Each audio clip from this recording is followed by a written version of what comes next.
We continue our reading of Turn Your Eyes Upon Jesus, an invitation to spend a year with your best friend, a daily devotional by author George R. Knight. Today's reading, September 18, Moving Toward Gethsemane. Then Jesus came with them to a place called Gethsemane, and said to the disciples, "Sit here while I go and pray over there." And he took with him Peter and the two sons of Zebedee, and began to be sorrowful and deeply distressed. Then he said to them, "My soul is exceedingly sorrowful, even to death. Stay here and watch with me." Matthew 26:36-38. His hour has come. He has completed instructing the disciples. They may not have absorbed it yet, but the promised Holy Spirit would bring his words to their minds repeatedly after the resurrection. Jesus had also prayed for them as a group one last time. And now the moment has arrived when he must leave them if he is to accomplish the mission he came to earth to carry out.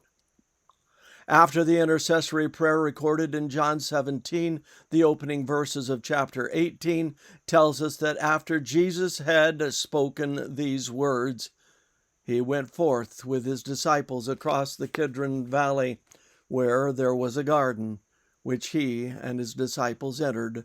John 18:1. Gethsemane is on the Mount of Olives. It is hardly a mountain in the strict sense of the word, but is more like a ridge running parallel to the Kidron Valley, several hundred feet below. On the other side of the Kidron was the temple, which was in full view from the height.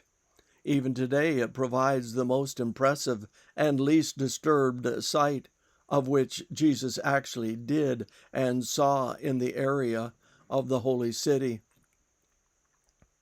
A visitor stands among extremely old olive trees and gazes across the valley to the remains of the temple wall.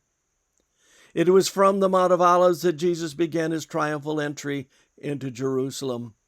On it he gave his great sermon on the second coming, and now he is returning to it as he moves toward his hour of destiny.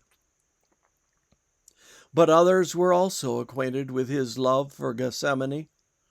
Quote, "Now Judas," end quote, John tells us, quote, "also knew the place, for Jesus often met there with his disciples," end quote, John 18:2. Jesus recognized that his hour of temptation had arrived and that he needed nothing so much as prayer as he encountered the greatest challenge of his life.